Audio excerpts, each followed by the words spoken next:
Kondo-san. Pada zaman dahulu kala, di sebuah negeri yang jauh, hidup seorang wanita yang ingin memiliki anak, tapi dia tidak bisa mengandung. Setiap hari dia menangis karena sedih.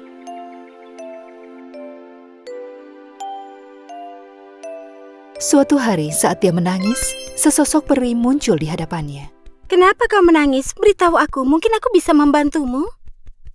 Aku tidak punya siapa-siapa. Aku menginginkan anak perempuan agar dia bisa menemaniku. Baiklah, jangan menangis lagi. Aku akan memberimu 1 buah benih. Tanam dan letakkan di tempat yang banyak sinar matahari. Nyanyikan sebuah lagu untuknya setiap hari. Saat benih itu tumbuh dan mekar, kau akan menemukan kejutannya. Wanita itu melakukan semua yang peri itu perintahkan. Setiap hari dia duduk di depan pot bunga dan bernyanyi untuknya setiap hari. Suatu hari dia melihat sebuah ulir kecil. Tidak lama, ulir kecil itu tumbuh menjadi pucuk bunga mawar berwarna merah jambu. Wanita itu sangat gembira dan bahagia. Suatu hari, saat dia mencium bau bunga mawar, dia menciumnya. Tiba-tiba, kelopak bunga mawar itu mulai merekah. Di dalamnya terdapat gadis kecil berambut pirang dan pipinya bersemu merah jambu. Dia hanya sebesar ibu jari. Dia sangat terkejut dan gembira. Dia sadar kenapa peri itu memberinya benih ini. Dia mengangkat gadis itu dan mulai bicara dengannya. Gadis cantikku, selamat datang di rumahmu. Aku adalah ibumu. Aku akan memberimu nama Tambelina. Dia langsung membuatkan tempat tidur dari kulit kacang walnut, kasur dari daun bunga violet, dan selimut dari kelopak bunga mawar. Tambelina merasa sangat gembira dengan ibunya. Dia bernyanyi dan menari dengannya. Ibunya mengisi cangkir dengan air dan meletakkan kulit kacang walnut di dalamnya. Tambelina akan mengambang di daun dan kulit kacang itu selama berjam-jam. Waktu terus berlalu, dan Tambelina telah tumbuh besar, tapi dia masih tetap bertubuh kecil. Suatu malam saat Tambelina tidur di tempat tidurnya, seekor katak jelek masuk melalui celah jendela yang terbuka.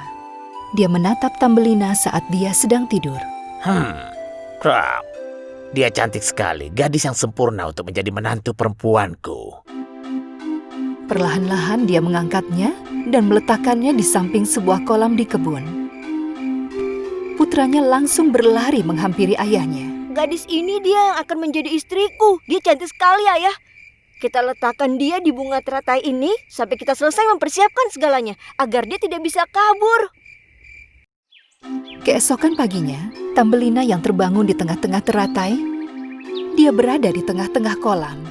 Dia sangat ketakutan dan mulai menangis. Semua ikan yang mendengar suara tangisannya berenang ke arahnya. Kenapa kau menangis? Ada apa? Apa yang aku lakukan di sini? Aku sedang tidur nyenyak di kamarku. Saat aku membuka mata, aku sudah di sini. Aku ingin pulang. Aku ingin bertemu ibuku.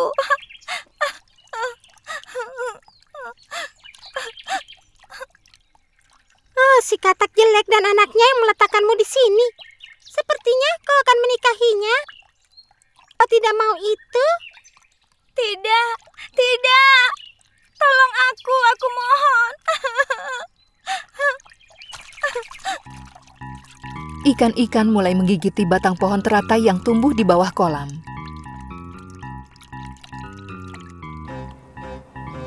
Saat batangnya lepas, teratai itu mulai hanyut terbawa angin. Teratai itu hanyut sampai ke pinggir kolam. Tapi kali ini, seekor kumbang yang hidup di sebuah pohon melihat Tambelina. Oh, serangga yang menarik. Dia tidak seperti kami. Aku akan membawanya pulang supaya teman-teman bisa melihatnya juga. Dia langsung menarik Tambelina dan membawanya pulang ke pohonnya. Teman-temannya tampak sangat terkejut. Dia terlihat seperti manusia. Bawa dia pergi. Kami tidak menginginkannya berada di rumah kami. Kumbang itu berpikir kalau dia sudah membuat teman-temannya marah, maka dia membawa Tambelina dan meninggalkannya di hutan. Tambelina sangat haus dan lapar. dia mencoba minum air dari bunga. Karena dia tidak bisa temukan apapun untuk dimakan, dia merasa lemah. Udara juga sangat dingin. Dia mulai menggigil kedinginan.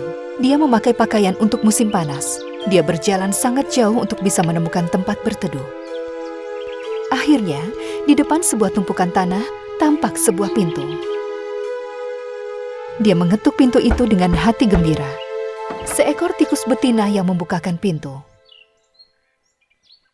Aku sangat kedinginan dan sangat kelaparan. Aku mohon izinkan aku masuk ke dalam rumahmu. Dan kau siapa? Namaku adalah Tambelina. Aku akan ceritakan segalanya kepadamu. Tapi sebelumnya tolong izinkan aku masuk ke dalam. Aku sangat kedinginan. Masuklah, Tambelina yang cantik. Setelah dia masuk, Nyonya Maus memberi makan Tambelina sampai dia kenyang. Dan dia memberitahu Nyonya Maus semua yang telah terjadi kepadanya satu persatu.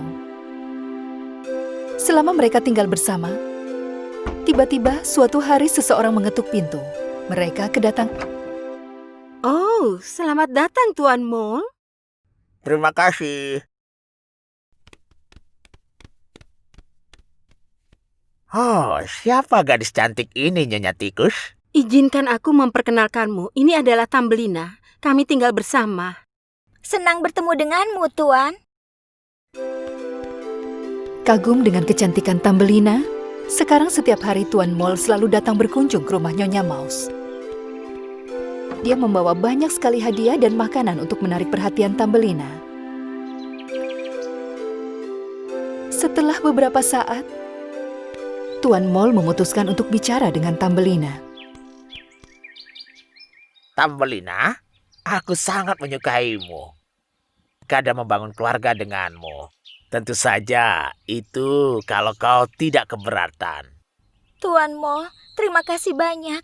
Kau adalah pria yang baik. Tapi aku belum memikirkan tentang menikah.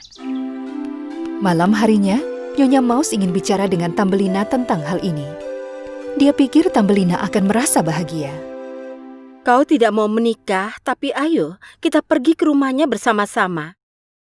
Jika kau berubah pikiran, kau akan lihat rumah seperti apa nantinya yang akan kau tinggali. Bagaimana menurutmu? Sebenarnya, Tambelina tidak mau menikah dengan Tuan Mole karena tikus tanah tinggal di bawah tanah dan tidak pernah melihat matahari. Itu tidak cocok untuknya. Dia adalah gadis yang penyuka matahari. Tambelina tidak ingin melukai perasaan Nyonya Maus. Jadi dia ikuti dan pergi ke rumah Tuan Mole. Tapi sebelum mereka sampai, di perjalanan mereka menemukan burung merpati yang pingsan. Tambelina langsung menghampirinya. Dia ingin tahu apa yang terjadi. Saat dia periksa dengan hati-hati, dia melihat sayap burung merpati itu terluka. Dia langsung pulang ke rumah, mengambil kotak P3 dan kembali ke burung merpati yang pingsan itu. Dia membalut lukanya dan mengikatnya dengan erat. Burung merpati putih itu membuka matanya dan bahkan bisa minum air. Aku tidak akan pernah melupakan kebaikanmu, Tambelina. Suatu hari nanti aku akan membantumu juga. Malam harinya, Tambelina bicara dengan Nyonya Maus. Nyonya Maus sayang, ada beberapa hal yang ingin kukatakan kepadamu. Yang pertama adalah, aku tidak mau menikah dengan Tuan Mole. Dia tinggal di bawah tanah, dan aku di atas tanah dekat dengan sinar matahari. Dan terima kasih banyak atas segala yang sudah kau lakukan untukku. Kau sudah menyelamatkan hidupku, tapi aku sangat merindukan ibu dan rumahku. Aku akan meminta burung merpati mengantar kami pulang begitu dia sembuh. Baiklah Tambelina, terserah kau saja. Selama kau bahagia. Siapapun yang berada di posisimu pasti akan melakukan yang sama. Aku senang bisa bertemu denganmu. Sama-sama Nyonya Maus, aku akan sangat merindukanmu. Beberapa hari kemudian, burung merpati itu sudah sembuh. Aku sudah merasa lebih baik, Tambelina, dan aku harus pergi. Apa kau membutuhkan sesuatu? Ya, aku ingin memintamu untuk mengantarku pulang. Kau mau melakukan itu untukku? Dengan senang hati. Tambelina mengucapkan selamat tinggal kepada Nyonya Maus dan memanjat ke punggung burung merpati. Mereka terbang di angkasa. Supaya tidak jatuh tertiup angin, Tambelina berpegangan erat pada burung merpati. Akhirnya mereka tiba di rumah Tambelina. Nyonya Pigeon menurunkannya di tengah-tengah bunga di kebun dan sekali lagi berterima kasih kepadanya saat dia terbang tinggi ke angkasa.